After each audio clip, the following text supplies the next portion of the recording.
Hello guys, welcome back to another fitness workout video. Today I'm here with... Hi, I'm Gordon. Just an aspiring men's physique athlete. Yeah. What are we doing today?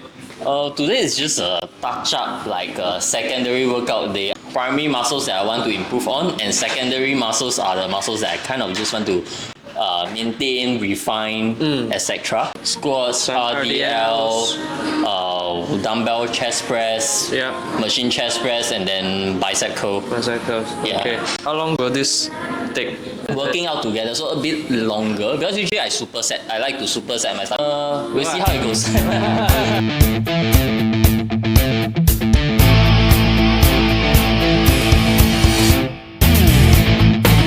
Really been a while since I've done barbell. I haven't barbell squat in like 2 years.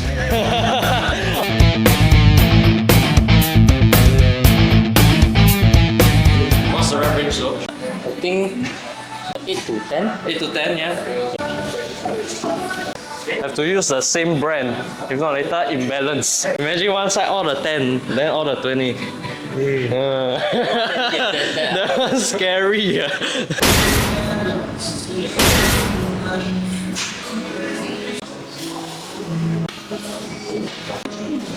Nice. Get it up. Nice, nice, nice. Come on, Gordon. Finish it. Nice. So your competition prep, what's your waist size? About 28. Shield 28 inch. I'm waist dominant. Put up the picture. Gordon, big obliques can win men's physique. Yeah, I think overly developed obliques can actually be a downside. It's all about the shoulder to waist ratio. But I have a very thick oblique because of my basketball days. When you relax, sometimes it looks like belly from a certain angle. Myself also, I used to do calisthenics, then train a lot of core. Yeah. So then the obliques grew a lot. Important for core strength. It's good to have a little bit of it, but overly developed ones can really be quite hurtful for the physique. Let's go.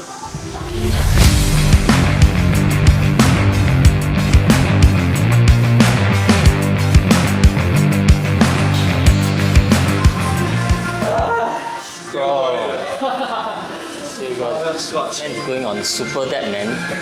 Usually you train what? High volume or high intensity? Nowadays I switch back more towards a incremental volume mesocycle, where the first week will usually be like 1 to 2 working sets per exercise.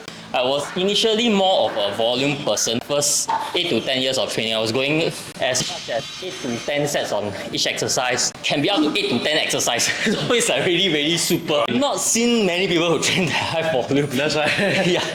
Until I was inspired by C-Bump. Give it a shot, try the one top set, one back off. Purposely talk long, rest longer 跟我一样的。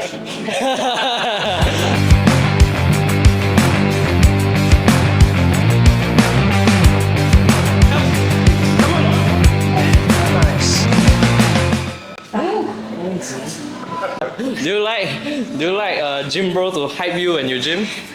Definitely. Sometimes training partners who suddenly talk about food all of a sudden, especially when you're on diet, then you're like, Render. Render, how many chicken thighs for us to take? I don't know but it seems like quite a number of them. or like talk about funny things. So I'm like, okay, that will throw me out of the zone. But if it's all serious, it's all gym related, I think it's always good to have that. Don't usually go heavy or go very... But 6 to 8 is heavy.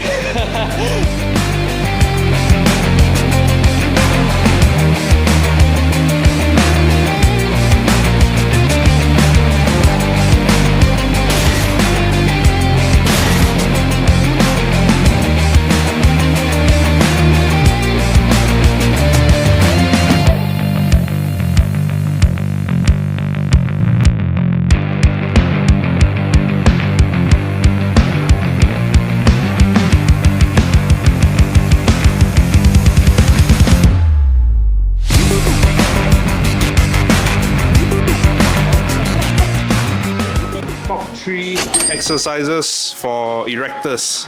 Erector lah. What would you recommend? I would say a hip hinge variation, either RDL or deadlift, rack pull, whichever. The second one, I would say bend over row, done properly, will be very taxing on the erector as well. For me, barbell squat, deadlift as well. I would say both of them are very core centric. That's why I don't take them out of the workout program easily. I usually, at least, even if I'm like depleted of like strength, I will still do lightweight, go light, but I will still try to do it in the workout.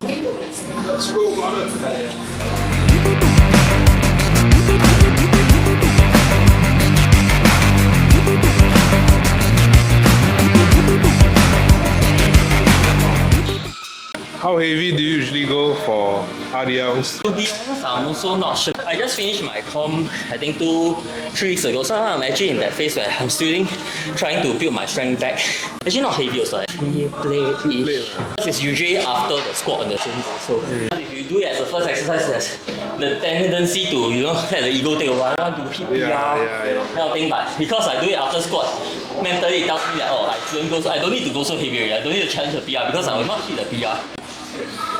Do you have intra-workout drinks? Usually I do take like cluster lectin. Some people take as intra-workout, but I take it as post-workout, like as my post-workout carbs. Together with my creatine and protein. Okay. Yeah, but I don't take the BCA, EA and stuff. Why leh? I think that as long as you have sufficient protein intake, you don't need it. Especially BCA, like it's been proven that EA has been the more Effective one, right? Yeah. Actually, last time I used to be very into BCA when I first started because I don't have enough knowledge about it. So when the salesperson was like telling me, oh, BCA is super important, I was like, wow, when I don't have it and then when it's out of stock, I forgot to order, I'll be like tilting. I'll be like, I don't have BCA, am I going to lose muscle? And now I realize, no, I sit so long. Nice. Okay, both my leg days got RDL. One is a heavy, one is a light. 6 to 8 is my heavy. So you just now say 6 to 8, right? So that I choose one main compound to be heavy, either the squat or the RDL. Luckily, my heavy is his light.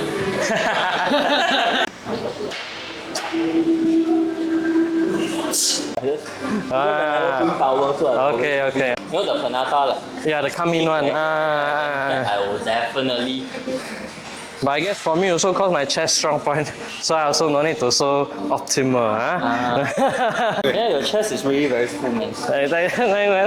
Your shoulder is really very full, man. It's still actually a big point though. Big point, Because I'm a narrow clavicle person, so that's why I need to more increase the weight. Not so much of the muscle itself, but more of the frame. Top 2 exercises for shoulders to grow your width. Exercise. 2 will be upright row. Oh, upright row, Yeah, upright Special. row. You can always just use the handle, whichever is available. Focus on really pulling out rather than up, so you're not engaging the traps too much. Okay. So that will be 1, which you can do later. Raise with the super ROM. You call it the super But it's ROM. cable or dumbbell? Dumbbell. Dumbbell super ROM. Yeah. If you have the Panata multi-fight, then it's even better because that one is constant tension throughout the whole full range of motion. But with dumbbell, yes, it does Lose tension at the top, lose right? tension a little bit at the top, but I think it still has its benefit. Yeah.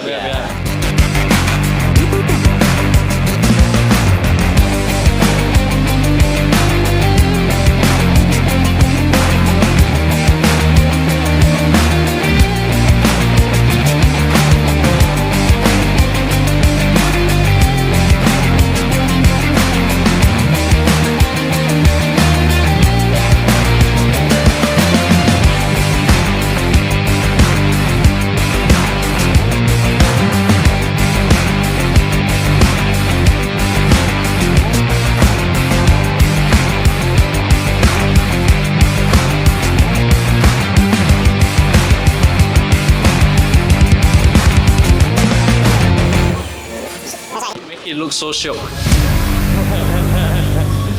Charles is one of the first person I saw doing this. He'll put paddings on my machines to improvise the angle on the equipment. So we don't have a recline chest press in this gym. I put this pad here on the scapula in the back, and then from there I still sit it all the way, so it creates an angle where you're leaning out. I actually get a deeper stretch, and I actually find this even better than the conventional hamstring incline chest press for myself at least. From here, you stretch, Squeeze all the way. Trying to really allow you to come in all the way, squeeze the chest, inner chest, and out, stretch all the way, and in.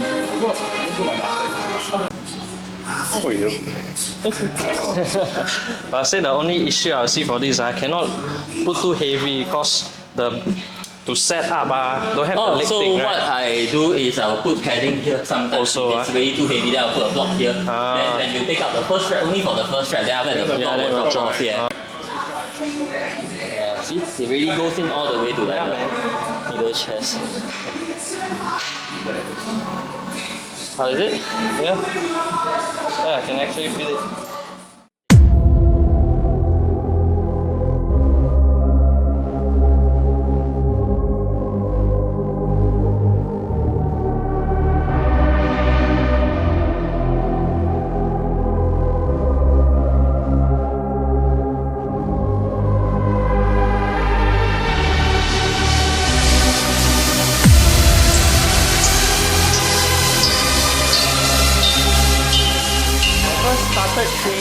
Actually, I already gained a bit of weight. So my lightest at this height was 40 kg.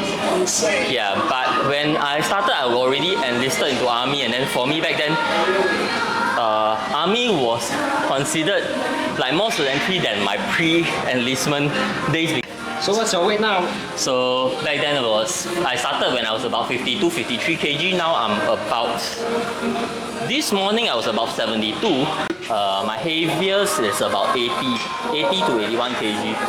Yeah. And what body fat were you? 80 kg? I'm not sure how much it actually is, probably 20-ish. Do you stay this lean year round or you bulk up to higher body fat? Undecided on my actual plan, but still trying to hold my growing phase for as long as I can first before I go back into either a mini cut just to resensitize the body and then bulk again, that kind of thing. So, but then, what's your max body fat you believe that you should be at? Or are you the type that is, because a lot of people say main gain, so then they stay 10% year round, then their weight don't even change, but they say they look different. So I don't know. For me, I think also because I'm a hard gainer, so I actually find bulking and cutting works better for me.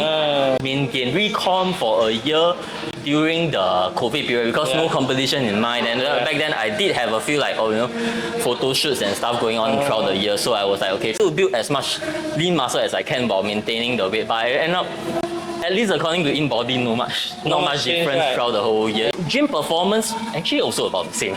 But you know how they have recent studies about length, yeah, and all that. So we try to make sure that this part is where it's harder. So from here, so just like that. We do this because we're lazy to stand. Yeah, you also know. Lazy to stand, I lie down on the floor and curl. So it's easier on you. Because it's harder. Do I bring my arm up or do I keep it by A little bit, but no need to be too much as well. Yeah.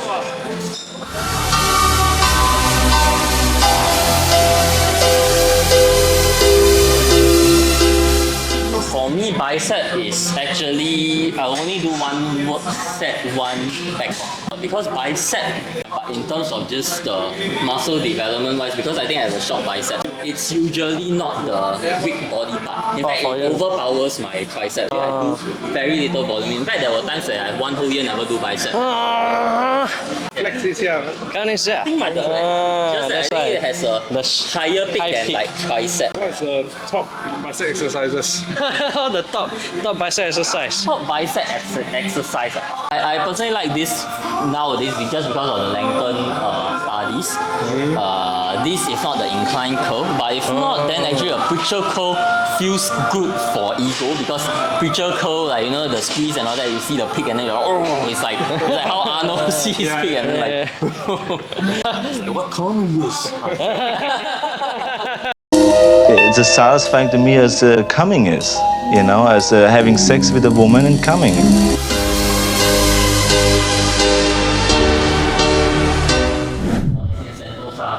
The first next to do competition in Singapore. This poster, Gordan Tay. Nothing much. So this showroom itself is called Singapore Fitness Model Search. It was actually the first ever show in Singapore that is like a competitors level show. So that we can say that is the first men's physique show in Singapore. This is the time when you lose swim machine squat, isn't it? No, but back then the boxers are also more baggy.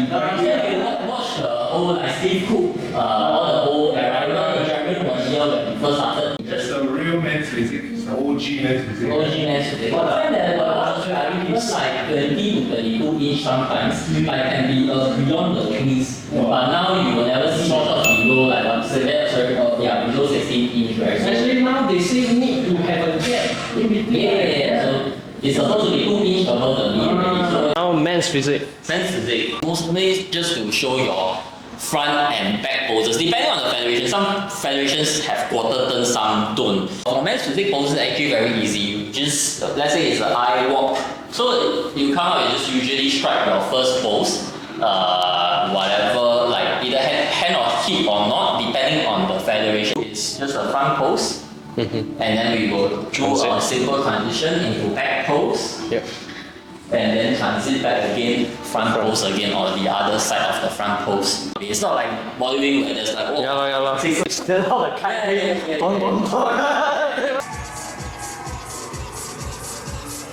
You're my angel.